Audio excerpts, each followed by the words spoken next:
Good afternoon and welcome to this edition of DMS 3000 News Live. I'm your host, Jason DiCanio, and welcoming you back to another great episode. This is Wednesday, January 10th, 2024 for episode 101. That's right. We can actually say it's the 101st episode of our show here. Sorry, I missed you guys yesterday and Monday as well. I thank Mark Leota for a fantastic show on Monday. And I thank you for all your support and prayers from my wonderful viewers and listeners out there. Thank you so much. My mom actually did really well. We got through the procedure fine, no problem. We were home within a couple hours.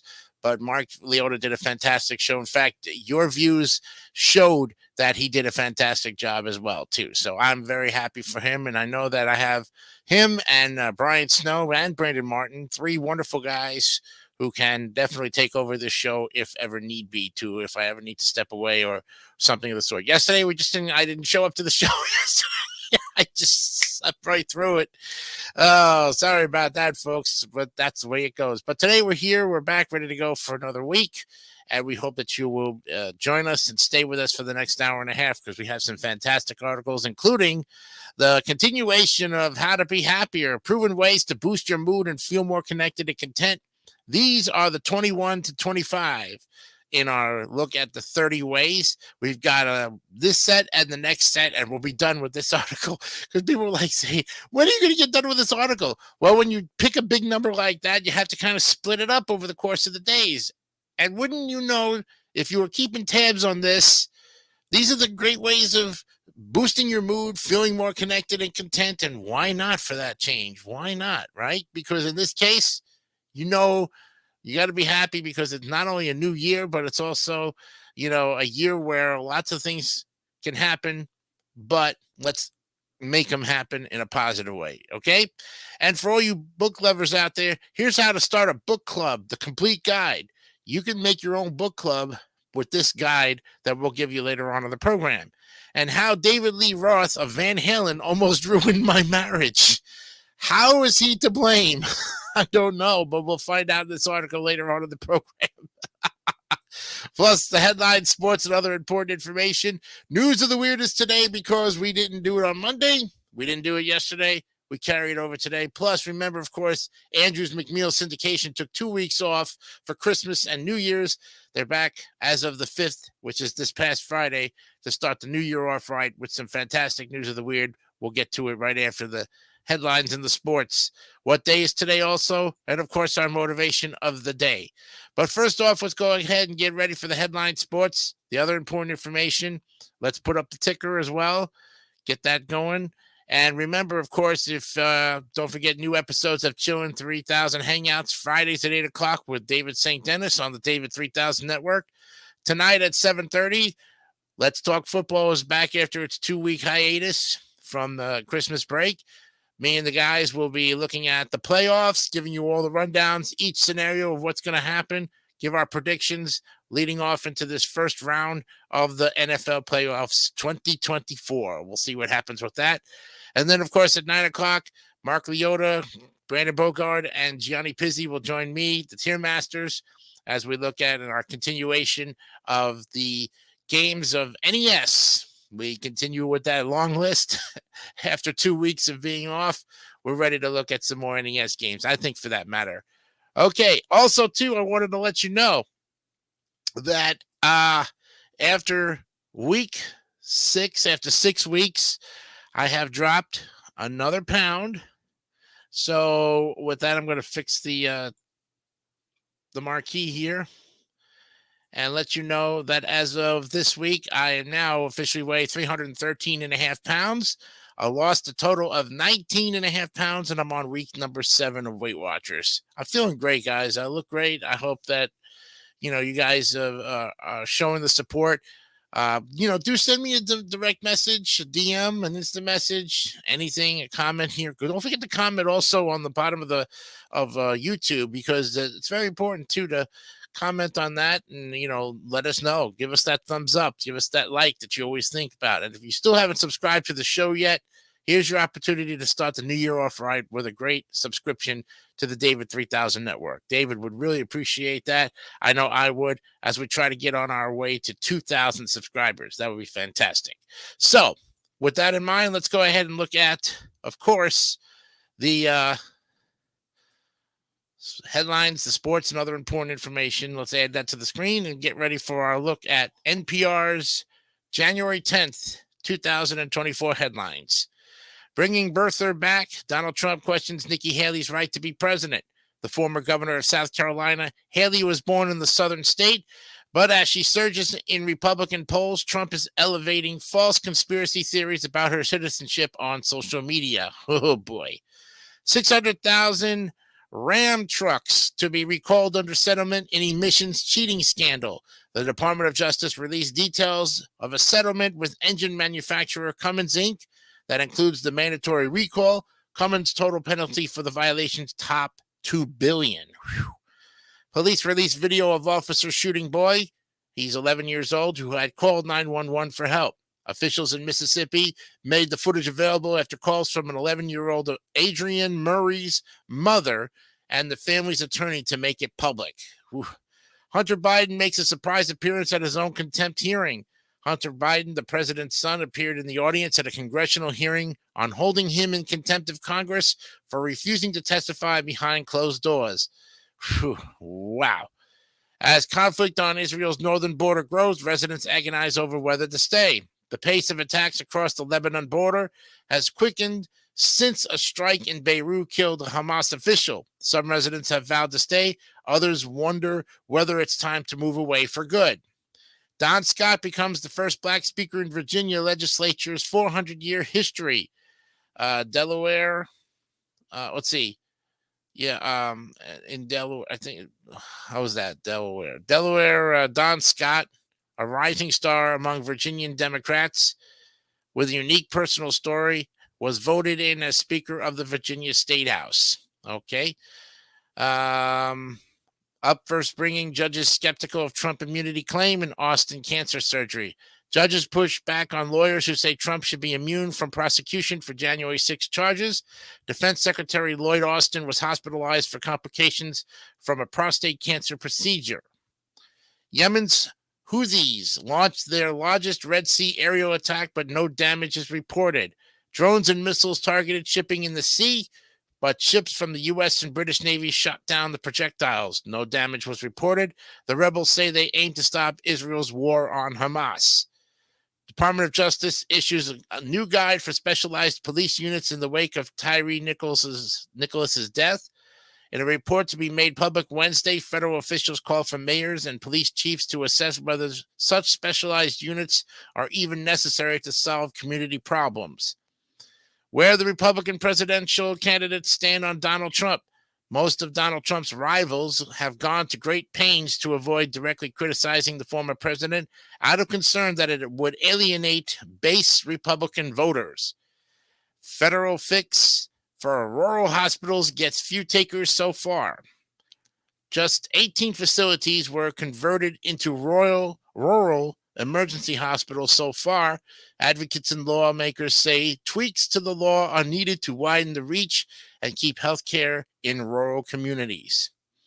Researchers find a massive number of plastic particles in bottled water. Researchers found roughly 240,000 detectable plastic fragments in a typical liter of bottled water. Most of them were nanoplastics, particles less than 1 micrometer in size. They crashed in the mountains and turned to cannibalism. He focuses on the humanity. Director J.A. Bayona's new movie, Society of the Snow, is based on the true story of the survivors of the 1972 Uruguayan plane crash in the Andes. U.S. cut climate pollution in 2023, but not fast enough to limit global warming.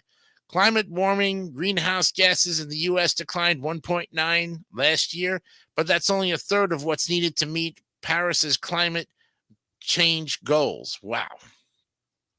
Tracking the issues in the 2024 election, here's NPR tracking how issues like abortion, climate, and foreign policy are playing out in the 2024 election.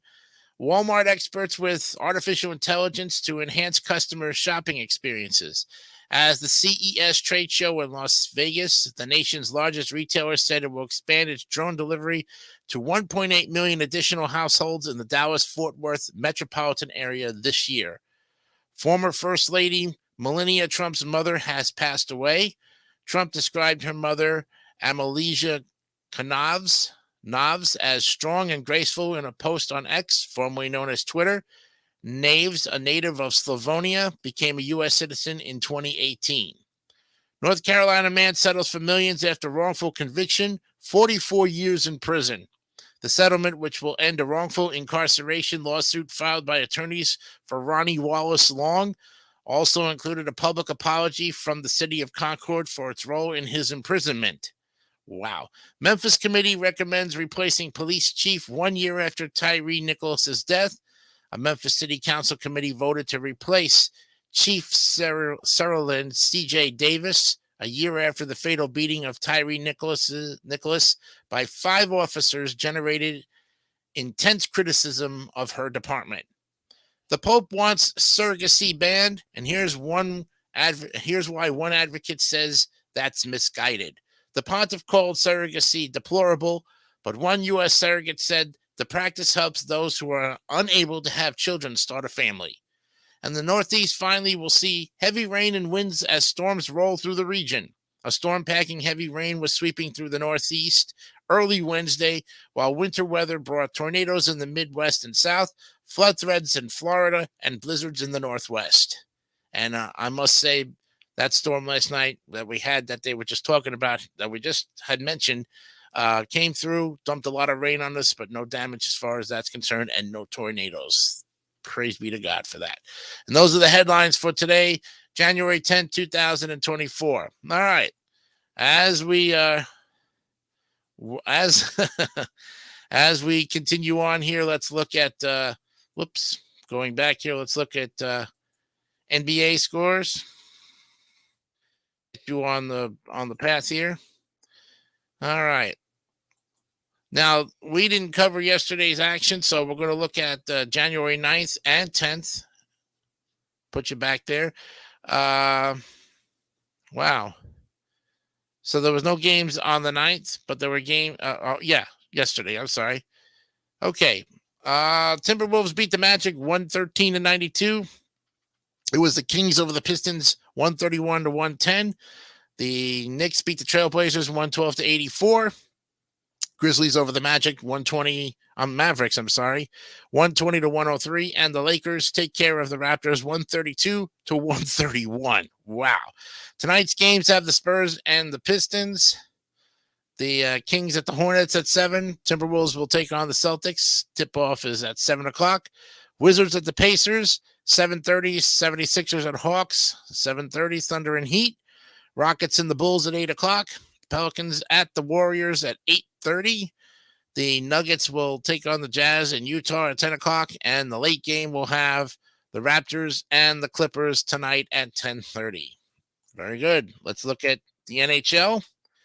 Get you on scores with that for tonight. And yesterday's scores.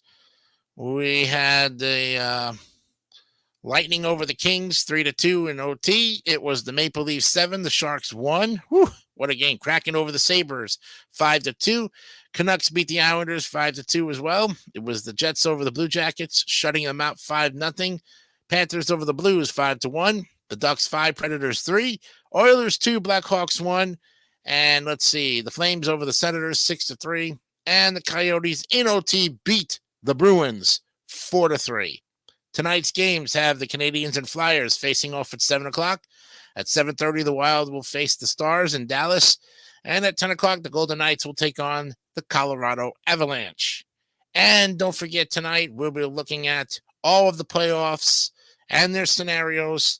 You probably have already seen it, but if you watch Let's Talk Football tonight at 7:30 with me and the guys, you will find out what's going on firsthand, give you the rundown, and we'll give you our predictions as to what is going to be going on with the playoffs this day, tomorrow, and tonight.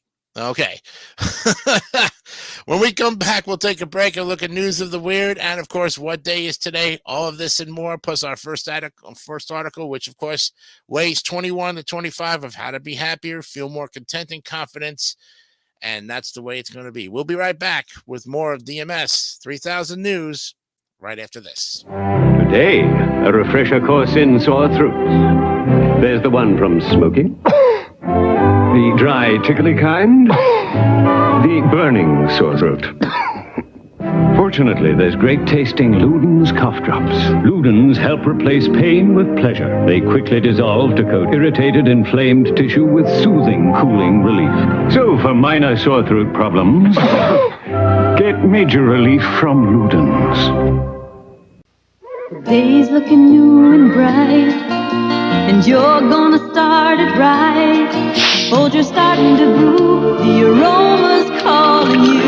The best part of waking up is Folgers in your cup. Mornings are brighter with Mountain Grown Folgers because Mountain Grown coffee has more enticing aroma than any other kind. The best part of waking up is Folgers in your cup. Move over, Bacon. There's something leaner. Tasty sizzling. Whoa, sis, what's the matter with my bacon? Here's what's the matter. F-A-T, fat. Sizzline's 50% leaner than bacon. It's all real meat without all the fat. Mmm, delicious. Move over, Bacon. There's something leaner. Sizzling breakfast strips from Swift. So why sizzle fat? Sizzle lean. We're Beatrice. Thought all OJ was the same, never bothered with a name. Then I did a little check, found new Citrus Hill Select. Cause my day gets going and my juices get flowing. It's that sunshine taste I can't do without. It's that tingle on the lip, it's that dazzle in the sip. Citrus Hill Select gets your juices flowing. What makes Citrus Hills so select? Because from every orange we select, we take the purest, freshest, sweetest tasting part, the heart. That's a taste that's bound to get your juices flowing. Citrus Hill Select gets your juices flowing. Citrus Hill Select gets your juices flowing. Wherever there's a light shining in the night, we'll be there. She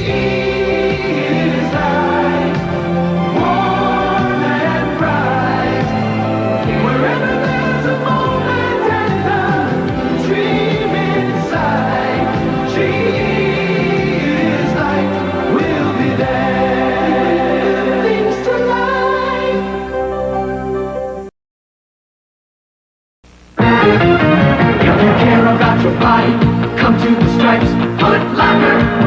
Get it right for your body. If you exercise your body, come to the Stripes Foot Locker. Get it right for your body. And fit by the pros, the expert who knows the shoes that are best for people who are serious. Get it right for your body. Come to the Stripes Foot Locker. Come to the Stripes.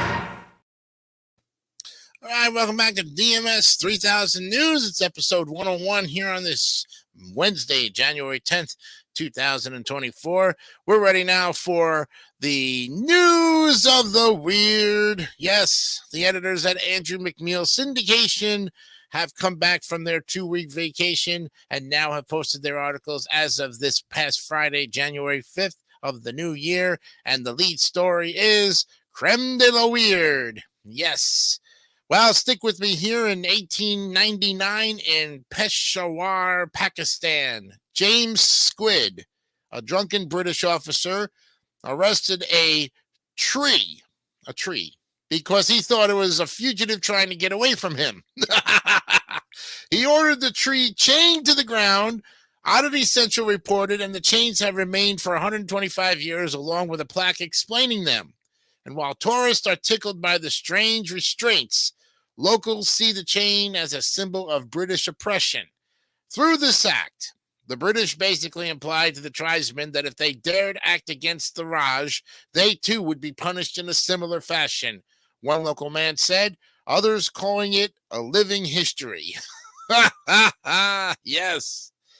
Well, 18-year-old Cynthia Kelly of Hillsborough County, Florida, has sued the Hershey Company for $5 million because the Reese's peanut butter pumpkins she bought in October didn't have a jack-o'-lantern face on them as shown on the packaging. I remember reading about this just this last week before the holidays.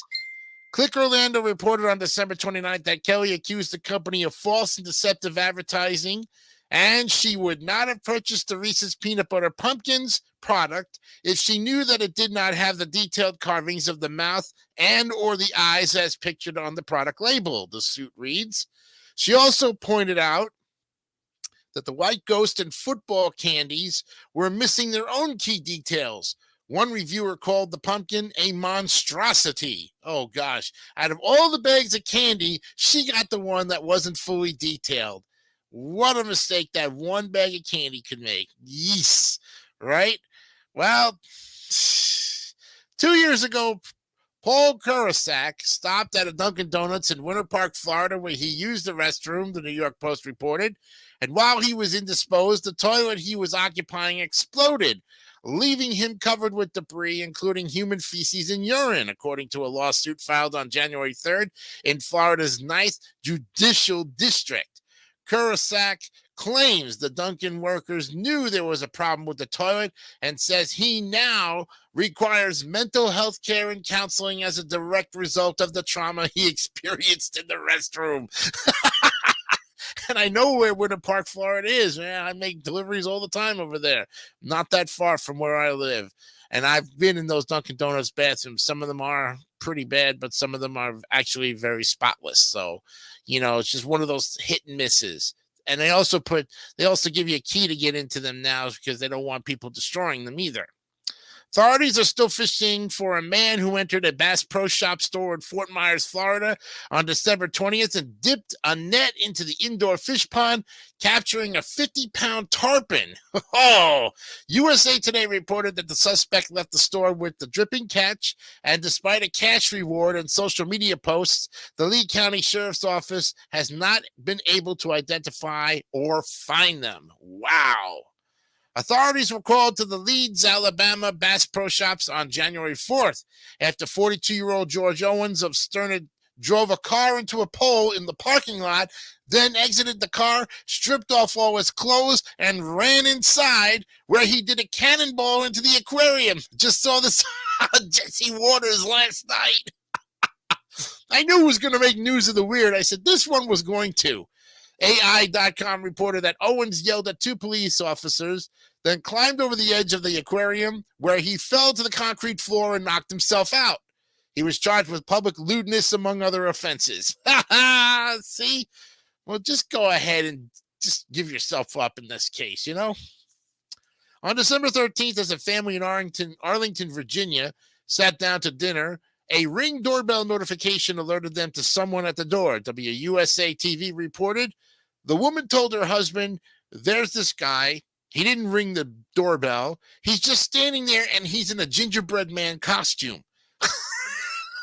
The husband called the police non-emergency line to report the creepy visit. And about an hour later, another neighbor, Lindsay Churchill, spotted the gingerbread man. All of a sudden, my dogs were going crazy. And there was a giant blow-up gingerbread man costume out on the sidewalk, she said. We kind of locked eyes, and the gingerbread man went on his way. It was not holly jolly. Police never actually caught up with the subject, who was not identified. Wow. 3 armed suspects were busy robbing a check-cashing business in Commerce City, Colorado on December 16th when another thief mucked up their getaway plans, 9 News TV reported. The robber's vehicle, which was probably stolen, was outside when a woman jumped in and took off with it, leaving the teenage suspects to try to escape on foot. Police were able to capture 2 of them, along with loaded firearms, and arrest them. The car thief is still at large. Wow. In Wheat Ridge, Colorado, police caught up with the burglar on December 28th, who had hired an Uber for use as a getaway car, 14 News TV reported. Jose Guadalupe Perez Gallardo was taken into custody as he approached his hired ride, carrying a backpack with $8,600 worth of stolen Milwaukee brand tools inside. Ordering an Uber as your getaway driver makes it that much easier for us to find you, the Wheat Ridge Police Department posted online. Why not just get the guy out of the car that was driving the Uber? Therefore, you can't be tracked. Oh, no. All right. Well, Dr. Kevin Moldram of Eden Prairie, Minnesota, is the subject of a malpractice lawsuit filed in late December by his patient, Kathleen Wilson, USA Today reported. Wilson alleges in the suit that Moldram, during a single visit in July of 2020, performed more than 30 procedures on Wilson's mouth, 8 crowns, 4 root canals, and 20 fillings, and that the work was done improperly, resulting in her disfiguration. The lawsuit also alleges that Moldram used twice the amount of anesthesia allowed and then falsified records to cover that dosage. Wilson is seeking more than $50,000 in damages. Wow. Vancouver, British Columbia police revealed that on December 19th, a 72-year-old woman successfully chased an intruder from her home with a shovel, Vancouver City News reported. A naked man broke into the victim's home with a pointed metal rod, which he swung toward her throughout the encounter. She fought back with a shovel and chased him out of the house and cornered him until officers arrived, police said.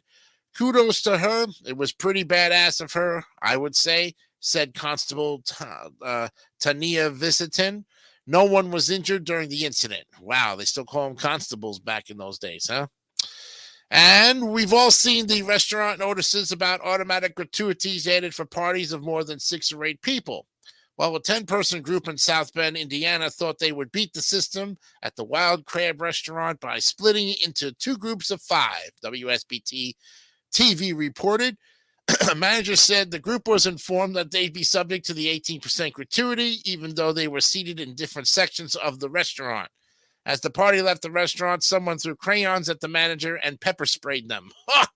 Firefighters responded to help the victim of the pepper spray, and a police report was filed. Ooh. And finally, someone missed the "Please secure all loose clothing" safety message on January 5th on the DC Rivals Hypercoaster at Movie World in Oxenford, Australia. The Mirror reported that a scarf became entangled around the wheel of one of the trains, which caused it to stop at the top of a hill. Dozens of riders were stranded, and each was given a harness and told to walk down the stairs to the load station. All the guests on board were safe, with the ride vehicle stopped in a designated zone, Warner Brothers Movie World said in a statement. Wow. And there you have it, friends. Yeah. So if you want, of course, send all of your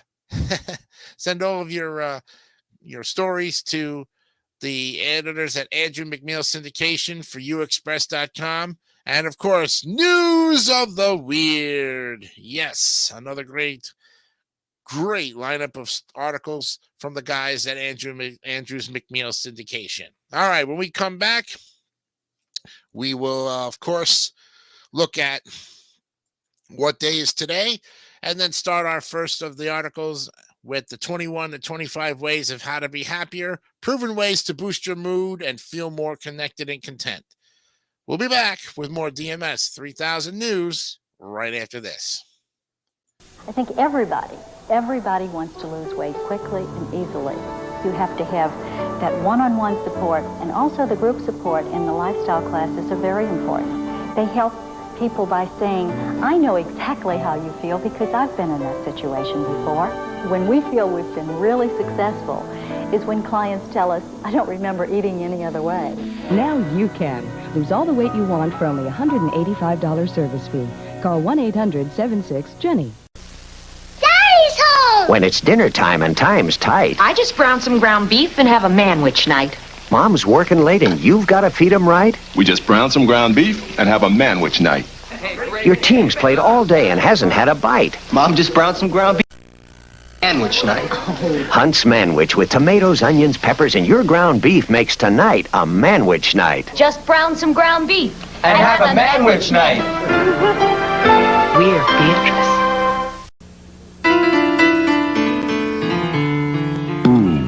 It's a beautiful morning. The dawn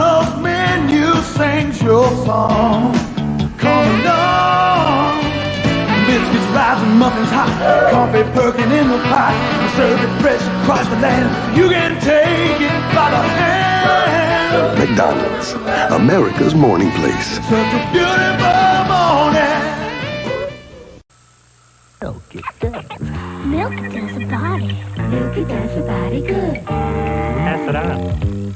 What you mean? To keep you cool and keep you lean. Makes you big, makes you strong. Picks you up all day long. It does. It's all there. Good for teeth and bones and hair. Milk it does a body good. Pass it on. Milk it does. Milk it does a body good. Milk it does a body good. Pass it on. Mrs. Butterworth? Yes? How come you taste so good? Well, my syrup is very thick and rich. Thick and rich? Just watch. See how the leading syrup just runs over this stack? While Mrs. Butterworth's takes her own sweet time. Now, my syrup's got to be thick to pour this slowly. Truth is, Mrs. Butterworth's is twice as thick as the other syrup. Thick and rich and... Mrs. Butterworth, I love you. Oh... And now let's return to Fay Wray, Bruce Cabot, Robert Armstrong, and King Kong.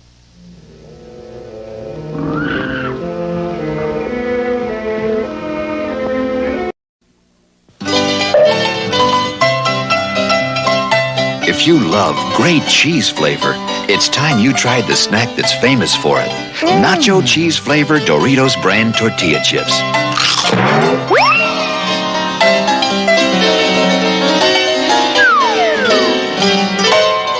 So for a snack, with the great flavor of cheese, try nacho cheese Doritos. They taste as good as they crunch. All right, welcome back. It's National Bittersweet Chocolate Day today on January 10th, 2024. And of course, what day is today? Why not? A holiday that you would enjoy as much as anything else if you were a bittersweet type of person who likes bittersweet chocolate. It's not just for eating, it's also for baking and for other purposes as well today. So, did you know that in ancient times, bittersweet chocolate was used as a medicine to treat a wide variety of diseases? Bittersweet chocolates are popular all over the world for their unique and intense flavor, and it is used in all sorts of chocolate confections and desserts. And some think it's even better when eaten as is. Oh, boy. Well, if you belong to the small part of the population for whom the rich, sweet flavor of milk chocolate isn't just enough to satisfy your chocolate craving, happy National Bittersweet Chocolate Day to you. Bittersweet chocolate is a type of chocolate that does not contain any milk, and it is a blend of at least 35% cocoa liqueur, cocoa butter, and a minimal amount of sugar. It's the ratio of cacao to sugar that determines whether the chocolate is bittersweet, semi-sweet, or sweetened. Bittersweet or dark chocolate is at least 70% cacao.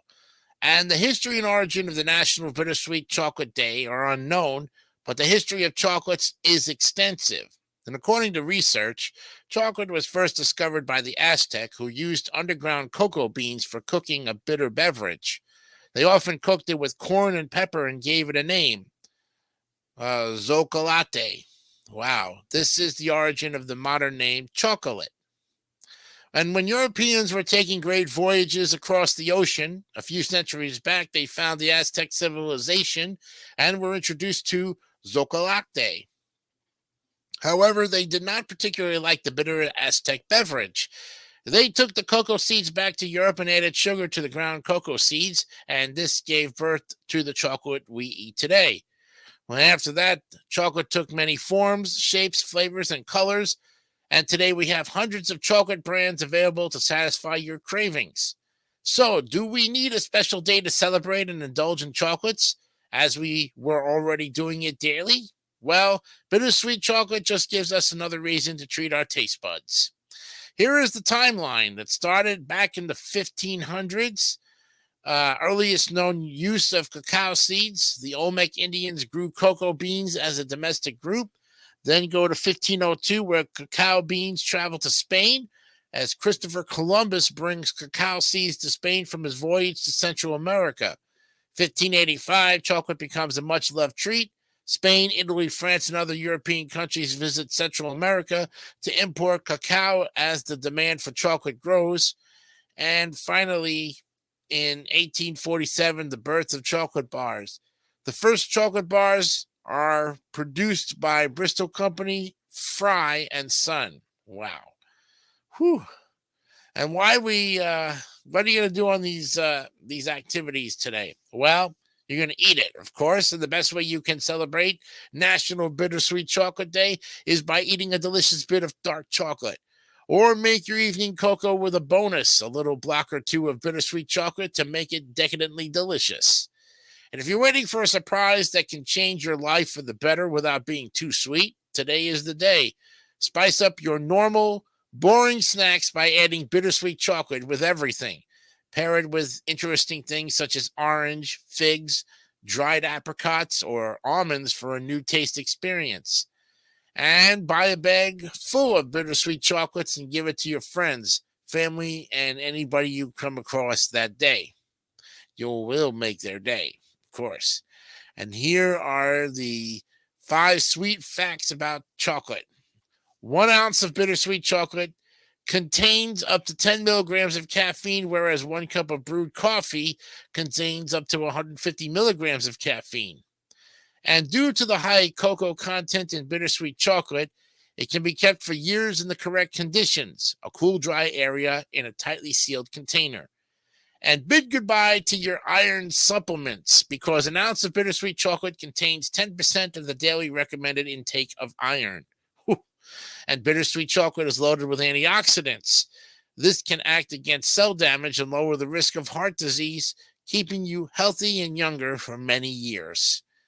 And theobromine, the compound in chocolate that makes it poisonous to dogs, can kill a human as well if you ingest 22 pounds of it, which I'm hoping we don't ingest 22 pounds of it. I myself can only take so much. Why we love this National Bittersweet Chocolate Day? Well, as much as people love chocolates, most of them have only tasted or heard about milk chocolate because bittersweet chocolate is not as popular. So this day, bittersweet chocolate gets the attention it deserves. And in any situation or environment, chocolates can brighten up anyone's mood. It's science. It helps in the release of multiple peptides of the brain and gut. And compared to their relatives, bittersweet chocolates are much healthier and can be consumed without compromising your well-being. And there you have it. The next time we look at that will be on a Friday's episode of DMS 3000 News. So that'll be in 2025 on a Friday. We'll look at it one more time the following January 10th. All right. As we finish up here, we're going to go into our first article of the day without taking a break. And that's because we've got some time to go into before our next break anyways. So we're going to look at ways 21 through 25 of how to be happy. There are 30 keys altogether. And as you can see, like I said, proven ways to boost your mood and feel more connected and content. And of course, the article is by Charlotte Hilton Anderson. And so we've gone down the list and we are going to hit up to number 21, which is take care of yourself. Okay. Whoops. All right. So number 21 is take care of yourself. You can't pour water from an empty bucket. So it's important to nurture and love yourself just as you do other important people in your life, says Rubin. And how you practice self-care is based on your unique needs and wants. So take a moment to jot down 5 things that make you feel truly refreshed. Need help starting? Take a walk outdoors, take a bubble bath, write in a gratitude journal, or work on a craft or home project, or tend to your garden. Number 22. Oh, I'm sorry. Also, too, from 21. The average American spends 16 to 20% of their lives working, according to 2022 data from the American Bureau of Labor. So you don't want to spend that much of your precious life slogging through a job you hate. And while you won't love every moment of your job or even every job, they do call it work for a reason. There are some ways to reform or some ways to make for happier work. Number 22, find your own secret sauce to work-life balance.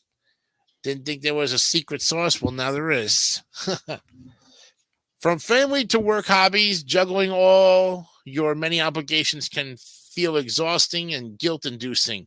And one way to jump off the hamster wheel of endless busyness is to learn to prioritize work-life balance, says Rubin. Start by writing down your core values and then make a list of your top priorities based on those values, she says.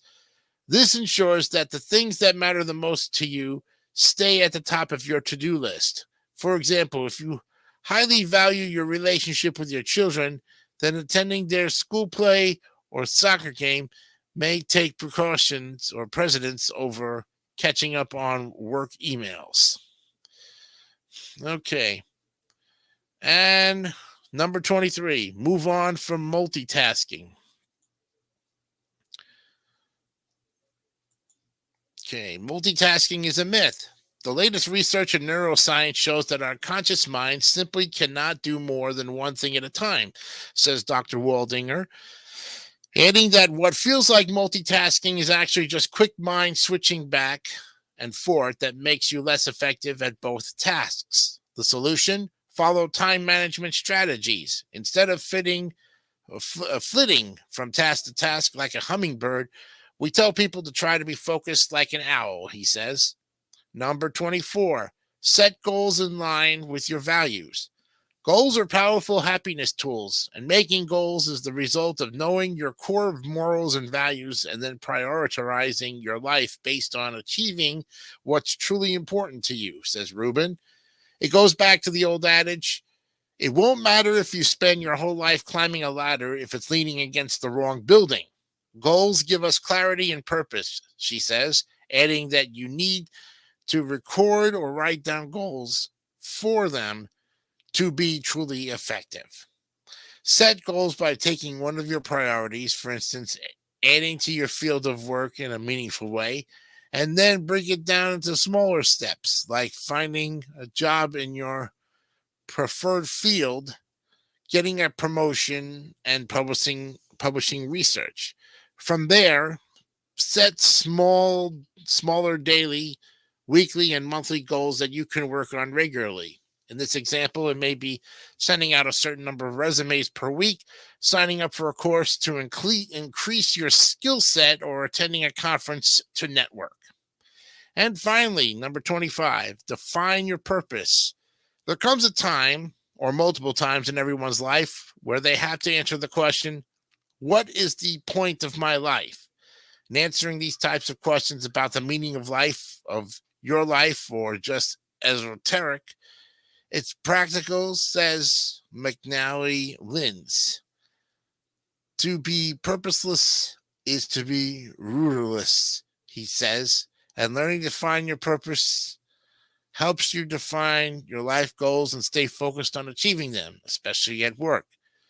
To get more clarity on your purpose, start by considering your core values and how they focus into your daily, or focus into your, how they, to get more clarity on your purpose, start by considering your core values and how they factor into your day-to-day. Okay, and there you have it. And don't forget, your home should be your happy place. And yet when you feel overwhelmed by unmade beds, dirty dishes, and piles of laundry, it can feel like anything but. Make small changes to make your home happier. While happier will make it easier to focus on moments of joy and have a positive attitude. And here are some expert tips for truly making your home where your heart is. And we'll stop there because that was ways 21 to 25. We'll pick up tomorrow and conclude this article with ways 26 to 30 when we finish up the happier, healthier way of being more content and confident in your life. All right. When we come back, we're going to look at how to start a book club, the complete guide, and how David Lee Roth of Van Halen almost ruined my marriage. Those two articles and much more when we come back on DMS 3000 News right after this. Pepperidge Farm's American Collection cookies with chunks of chocolate and hunks of nuts. No wonder the cookie's so big. Every crumb's a mouthful.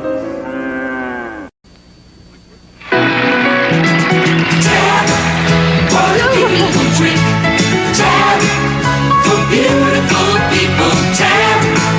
You're beautiful to me. 16 ounces at just 1 calorie. Tab. What a beautiful drink. Tab. For beautiful people, Tab. It's beautiful. Beautiful. Tastes so darn good. Beautiful.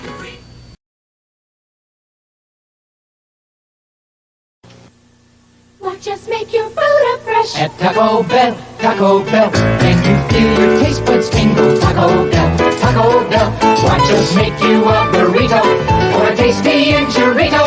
Tostadas and tacos made up fresh at Taco Bell. Put a smile on your face.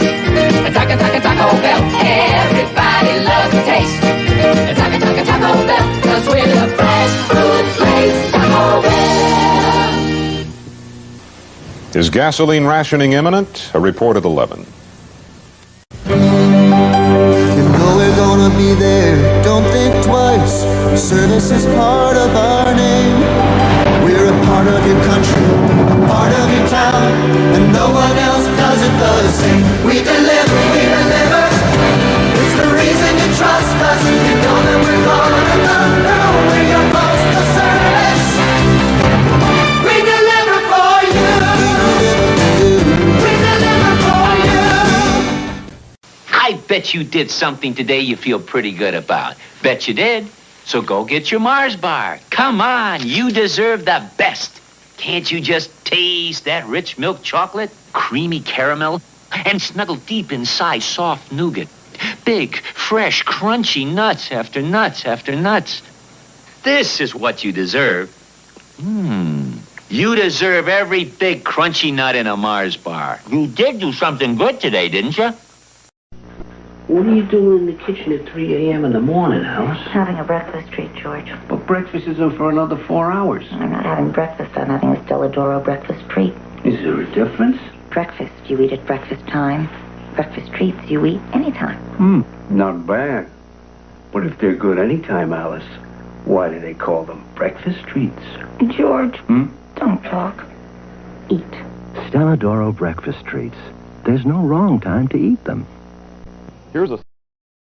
Oh, yeah, Stelladoro breakfast treats. One of my favorites a long time ago. I wonder if anybody knows if they're still around and still making them to this point. I'm going to go check my cookie section one of these days and see, and then point them out and then see if they're actually a little bit of a healthier thing. Because I heard they were baked and made with no butter fat. So maybe that's a little bit of a healthier thing. We'll see. Maybe, maybe not. Depends. All right. It is 4:50, 10 minutes before 5 o'clock here on the 101st episode of DMS 3000 News. It is January 10th, 2024. So let's go ahead and look at the next article.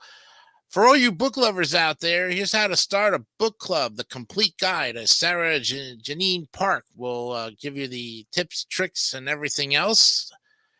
Create a thriving community of readers and keep meeting attendance high with these fun and easy tips for starting a book club. Well, you've just turned the final page of your book and you've got all sorts of thoughts and emotions to process, and you're dying to talk to someone about it. All book lovers know this feeling, and those who have experienced the magic of book clubs know how amazing it is to discuss your latest read, whether it was heart-wrenchingly good or emphatically bad, and with other bookworms as well. Looking to spread the magic? We've got you covered. Explaining how to start a book club and maintain it. Reading groups have been around for hundreds of years, rooted in a radical history of women pursuing knowledge and freedom of expression in our own intellectual spaces when we were barred from entering traditional ones like universities. And it's safe to say that book clubs never lost their cool factor, and they continue to draw both women and men from all walks of life. They encourage us to not only read more, but also read better by dissecting and examining a book from all angles through conversation. They help us gain new perspectives and a deeper understanding of life than reading solo does. Plus, joining a book club is an organic way to meet and make new friends when, let's face it, it gets harder to establish new and meaningful social connections as an adult. Sociologist Christy Craig, who's a PhD, studied book clubs from 2013 to 2015 and found that they can be both introspective and social. Well, talking about literature is not only about talking about literature, she told the Washington Post. It is also examining one's ideas, identities, thoughts, sense of self. And as an added bonus to the spaces she studied, women turned to book clubs to really construct important social networks, and that proved incredibly valuable. Whether you're a seasoned member of online book clubs or you're looking to create your own community of readers for the first time, take these steps to start your own book club and dive into the best books of all time, including historical fiction and mystery books. We've also compiled a list of book clubs that are bound to get your readers talking as well.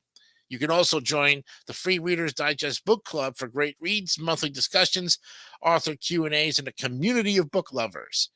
So, the first thing is, how do you start one? Well, you can create a casual club for chit-chatting about books by announcing what you're reading and inviting some friends to join in. Sure, it might peter out, but you may not be searching for something long-term. And that said, if you want to know how to start a book club that people will regularly participate in, check out the steps below.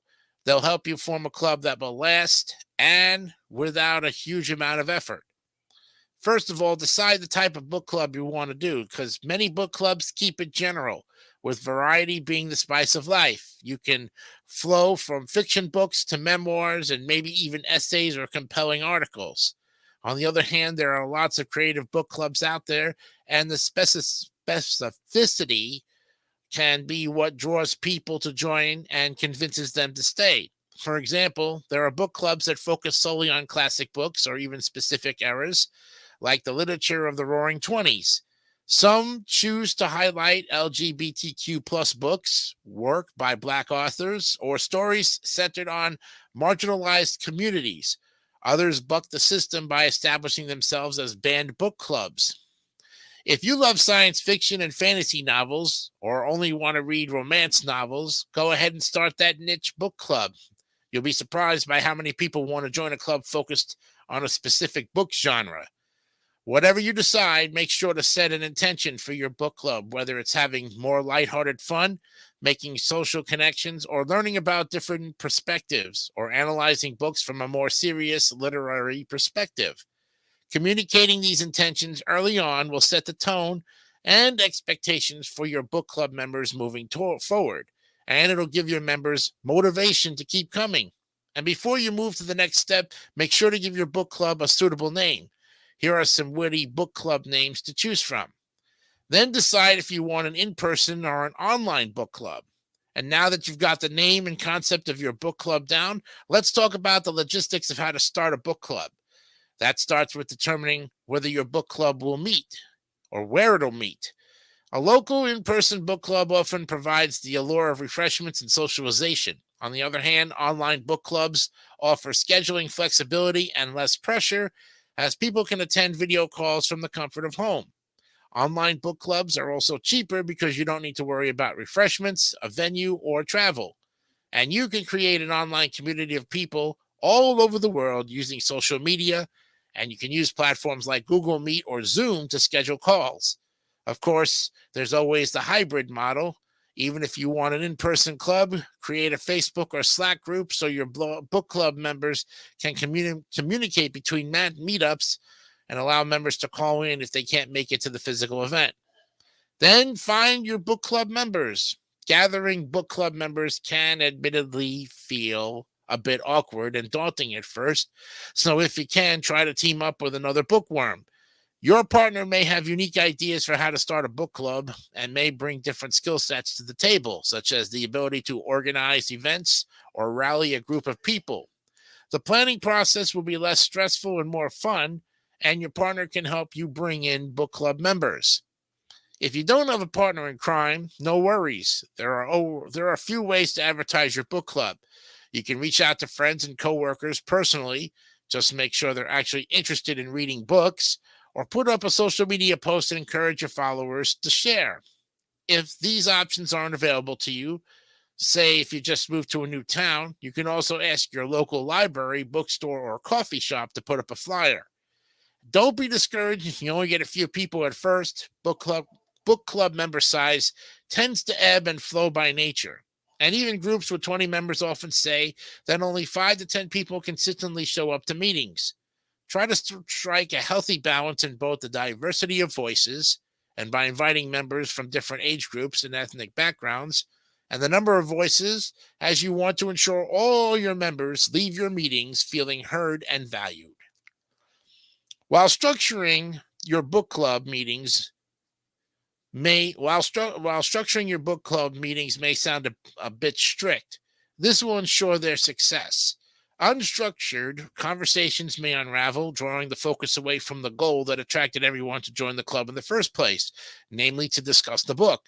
First, decide the length of your meetings and make sure it works for everyone in your club. For a smaller group, an hour or an hour and a half will often suffice. Set aside the first 10 to 15 minutes of the meeting for socialization, but then navigate to book discussion time.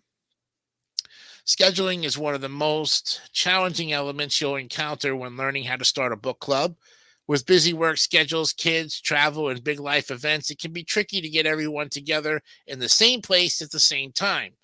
Additionally, you'll want to give your book club members enough time to actually acquire and read the book. Now, if you want to break the reading up into parts, or your group has a more flexible schedule, you can choose to create a weekly or bi-weekly book club. If this commitment feels a little bit too much, go for the safer and more common monthly book club meetings. From there, decide on a regular date for get-togethers. Take a poll among members when you first get your group together to see what everyone prefers. Whether it's the last Wednesday night of every month or every Sunday during brunch, the book club meeting date should work with most people's schedules. Doodle is a great platform for scheduling. Just make sure to stick to the schedule and send out the calendar invite via email so everyone can add it to their online calendar in advance. It's a good idea to send out a reminder the week before so you can get an accurate head count. And finally, different book clubs take different approaches to the assigned reading. And while some groups don't mind the benign dictatorship route and will trust the book club leader's judgment, most tend to be more democratic. Some allow each member to take a turn picking the book, while others have voting systems in place. And if each book club member makes 3 book suggestions, for example, the group can then vote on their top pick. The benefit of a voting system is that everyone can feel like they have a say in their precious reading time. If you're struggling to make a selection, look to best-selling and award-winning books. They're always a great choice. Want even more variety? Reader's Digest has you covered with tons of trusty book recommendations. And as you consider your options, remind the group to pick a book with a realistic page length and reading level. There's a reason James Joyce's Ulysses requires an entire college course to read and unpack. And as the book club leader, encourage your group to keep your authors and narratives diverse. Include books by Latinx authors, Native American authors, and Asian authors, as well as books about racial relations in America. One final thing to keep in mind, the best book club discussions are ones in which people have varying opinions and healthy debates. So don't stress if some members hated the selection. It'll spice up the conversation. Number 7 is pick the discussion questions to inspire your members. While winging your meetings is okay, interesting discussion questions are always preferable to help guide the conversation and ensure everyone walks away with a better understanding of the book. And you can start by asking your members to go around and rate the book from 1 to 10 so that everyone has a chance to voice their opinion before delving into the deeper conversation. Some books have suggested book club questions at the end, but you'll never miss with those book club questions, which will get the conversation flowing and keep it lively. Feel free to suggest an interview with the writer or any relevant articles to supplement the discussion. Finally, let's discuss ground rules. Remember, when starting a book club, you want to set expectations so all members are, pun intended, on the same page. Seasoned book club members all have a story about how their previous book club fell apart when members' expectations clashed. The simplest and most obvious rule is to read the book. Keep reading to learn how you can best approach this rule so that the focus is indeed on the discussion. But perhaps the most important rule is that everyone and their ideas must be treated with respect and compassion, as long as their ideas are not harming others. Book club meetings often get heated, especially since we each read books through the lens of our own life experiences and ideologies. If everyone has an open mind and remains kind, members' different worldviews will keep the book club exciting. While learning how to start a book club is truly exhilarating, it's important to have realistic expectations about maintaining a book club. One of the biggest reasons book clubs fail is that they don't stick to both intention and schedule. Maybe members get more excited to hang out than discuss the material, or maybe life gets busy and they stop attending meetings. Try to keep your meeting schedule consistent and the meetings structured, and encourage social time afterward. That means getting a meal or hitting up a bar, for example. If members start to drop out for one reason or another, remember that this is normal and it's not reflective of your book club leadership. Book club size ebbs and flows. So even if only a few people show up some weeks, that space is no less valuable. If the club starts getting a little too small, invite new members to join. And if members can't make it, encourage them to contribute their feedback in written form so that it can be read out loud and their voices are still valued. Or encourage them to phone in or join via Zoom. And finally, if your book club members are struggling to keep up with the reading, remind them that audiobooks are a valid way to read. Listening to the latest book club selection while driving or cleaning can help someone stay entertained and involved in the group. So, all of the questions about how to go about with the rules of the book club.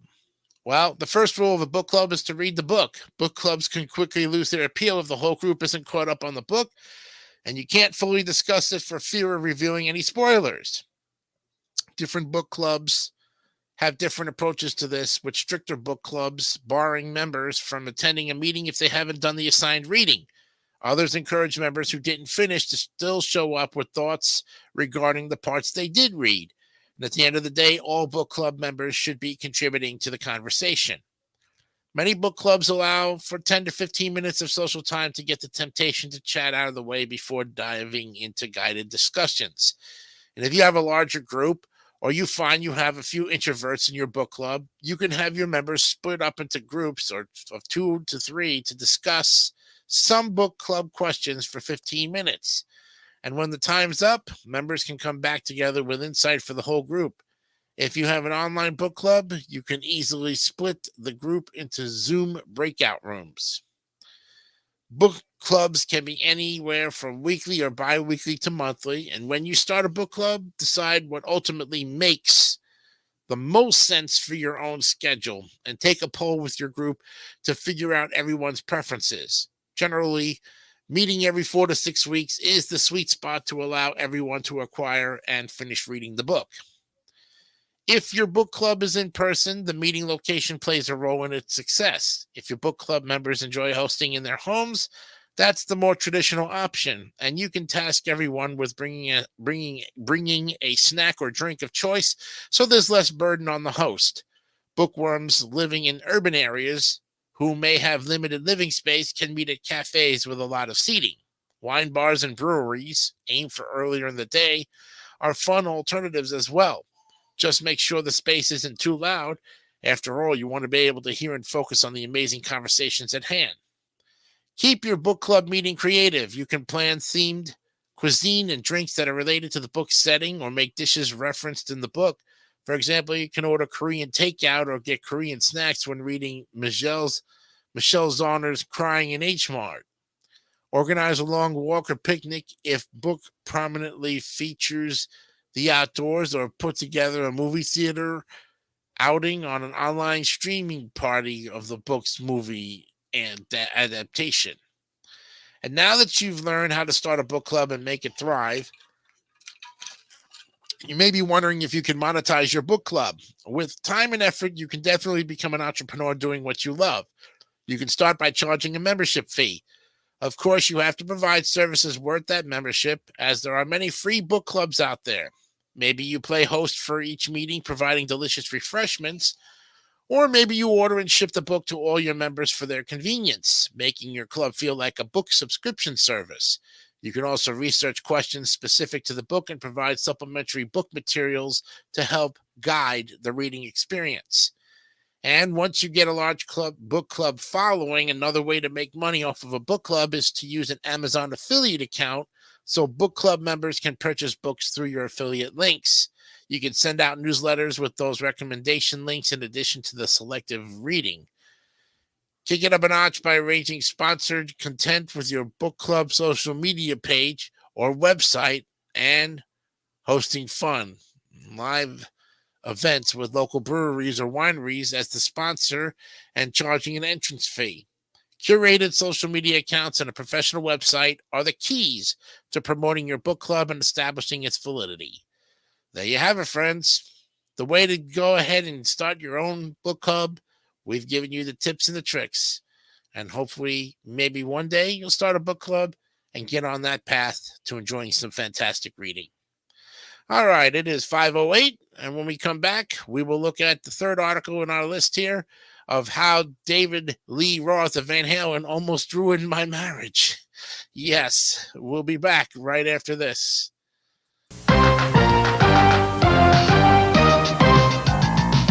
If you want to be cool to hear what I say, you got to go to school every school day. Cause if you want a good job, there's a very simple rule. You gotta get an education, gotta go to school. You gotta get it all together if you want to make it pay. You gotta stay in school till graduation day. So be cool, stay in school. Be cool, stay in school. If you want to be cool, stay in school. Every day kids like to keep it sparkling. No. Come on, do the Chris Sparkle motion. It's a sparkling toothpaste that's causing a commotion.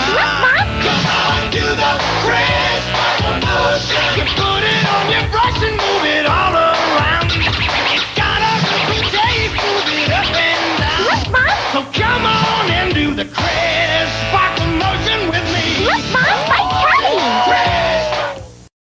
This is where they grow 7-Up, and from these, 7-Up gets its natural, light, refreshing taste. Crisp and clean and no caffeine. Never had it, never will. Now, you already know how much caffeine Pepsi and Coke have. But did you know that Mellow Yellow and Mountain Dew have even more caffeine? Now, just try growing something like that around here. Don't you feel good about it? 7-Up? Del Taco, you're hot stuff. Hot stuff. Del Taco makes 4 kinds of burritos. Hot stuff. A soft tortilla filled with lots of good things. Hot stuff. Tell us how you want it, hot or mild. Hot stuff. It's our California flavor, the freshest taste around. At Del Taco, the hottest place in town. Hot stuff. Del Tacos, your burritos are hot stuff. Una lezione sul formaggio italiano dalla Forsini. In Italia il formaggio romano è robusto, ma il formaggio parmigiano è delicato. Il parmigiano è per l'insalata, le fettuccine Alfredo, è delicato, ma il romano è per ravioli, minestrone, spaghetti marinara, è robusto. Capisce? Parmigiano è delicato, romano è robusto e Forsini è perfetto. Breadcrumbs. If you think they're all alike, you should taste breadcrumbs with imported Italian Romano cheese. You'll find this delicious Pecorino Romano flavor in 4C ready-flavored breadcrumbs, along with parsley, onion, nutmeg, garlic, coriander, sage, and of course, breadcrumbs. If you think breadcrumbs are just breadcrumbs, taste 4C and taste the difference imported Italian Romano cheese makes. 4C, they're not just breadcrumbs. Una lezione. parmigiano è delicato, romano è robusto e Forsì è perfetto. You know, if you're on a low-fat, low-cholesterol diet and you start eating Quaker oatmeal every day, it could help bring your cholesterol down. And they got numbers to show you that. Now, I'm going to tell you about something they can't measure with numbers, okay? I just plain feel better every day. As a matter of fact, most of the time, I feel terrific. And to me, that's worth more than all the numbers they got. Quaker oatmeal. It's the right thing to do.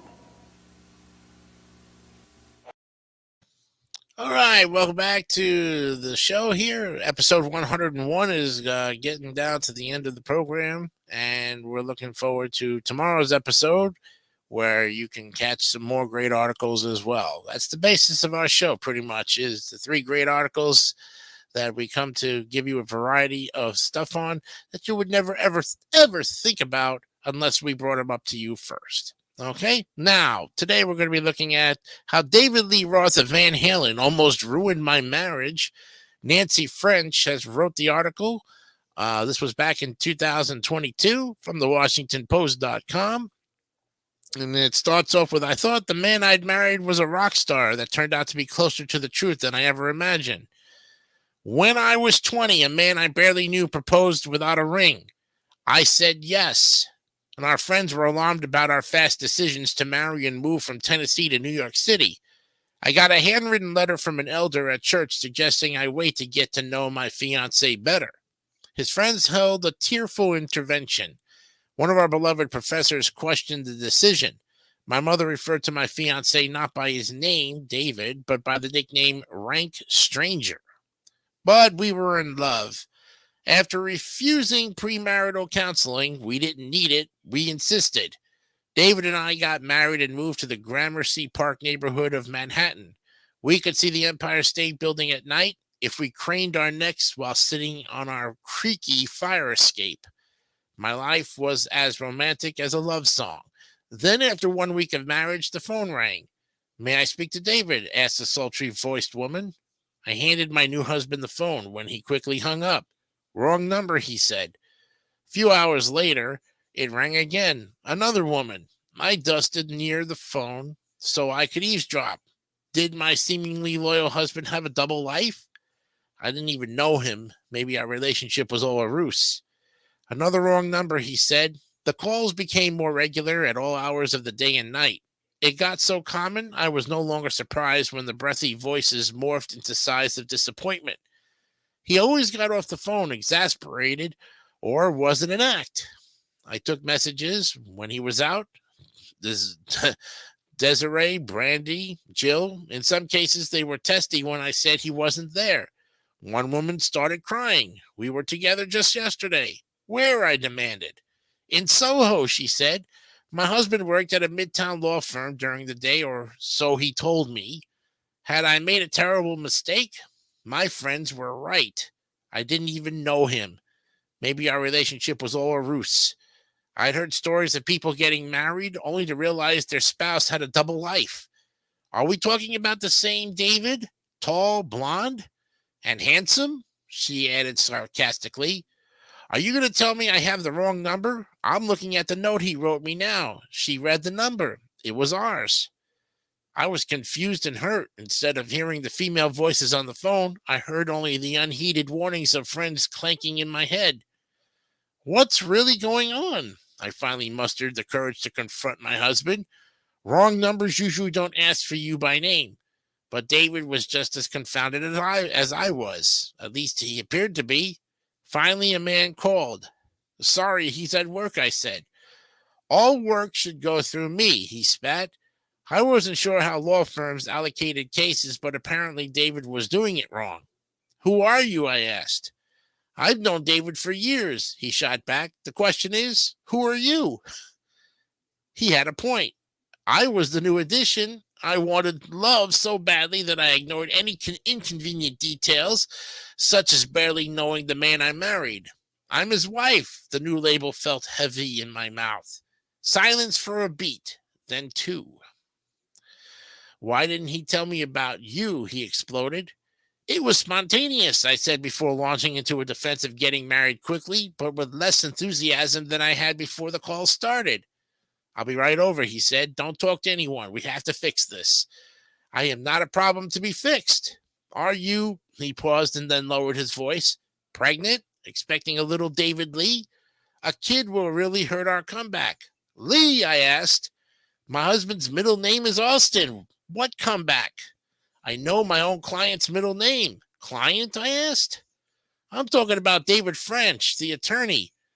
I'm talking about David Lee Roth, the singer. Even those who spent the 1980s trying to figure out the Rubik's Cube were aware of David Lee Roth of Van Halen fame. He had a mane of golden hair, acrobatic stage moves made possible by his brightly colored spandex, the platonic form of rock star, and he was always surrounded by women. My David wore glasses and suits and sometimes dressed up for Star Wars and Lord of the Rings premieres. There'd been a big mix-up. Apparently, the rock star had changed his number right before we moved to Manhattan, but still gave out his old number to women he met but wanted to let down easily. And that's how, for a brief period of time, we became David Lee Roth's answering service. Later that year, we even fielded a call from Roth's dad. Once we put this puzzle together, the man on the other end of the phone line, his agent, I realized, sighed in relief. Soon we were both laughing, and neither of us had been betrayed. But during the short time it took for David Lee Roth to transition to a new telephone number, I'd started to doubt the man I married. How precarious love is, I thought back then. Surprisingly, it turned out to be quite resilient. And over the years, I've learned that our desire for others does not mean we are an inconvenience or a problem to be solved.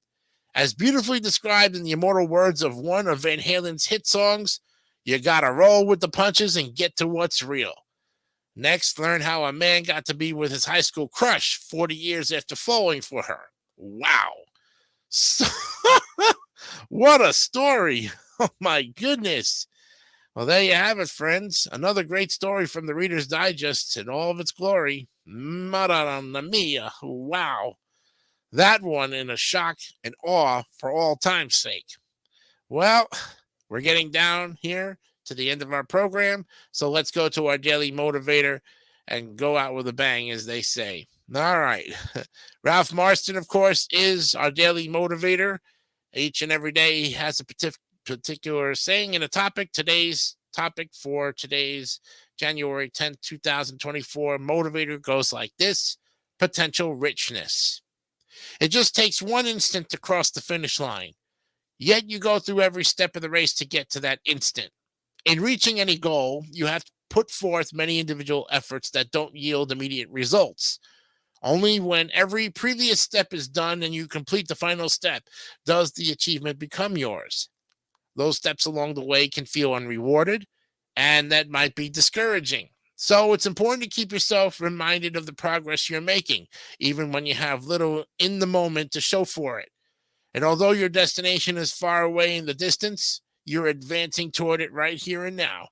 And though you're not yet close enough to see it, you are working your way in the right direction. The longer you persist, the more value you're able to create. And as you invest your time and effort, you're making the eventual result more meaningful. As you complete each step along the way, envision the potential richness it is adding to your life. Be inspired to keep going all the way to where that potential richness becomes fully realized. There you have it. Ralph Marston, once again, with the Daily Motivator for today, January 10th, 2024.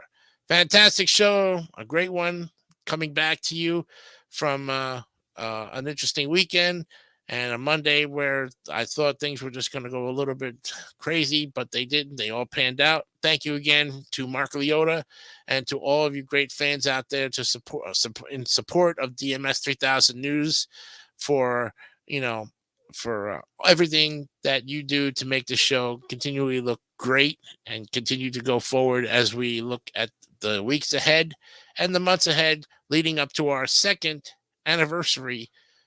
year, which will be this June 5th coming, or the week of June 5th, since it's going to be June 4th, which will be starting the new week of DMS 3000 News. In the meantime, we'll see you tomorrow with more great stuff. And remember, of course, always to be honest, to be real. Have a great evening, as they say here, and we will. I know I will, for that matter. And we'll see you tomorrow. For now, Jason DeCanio, good night.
Don't forget to subscribe to the Gary Dawson Network for more great content like this one.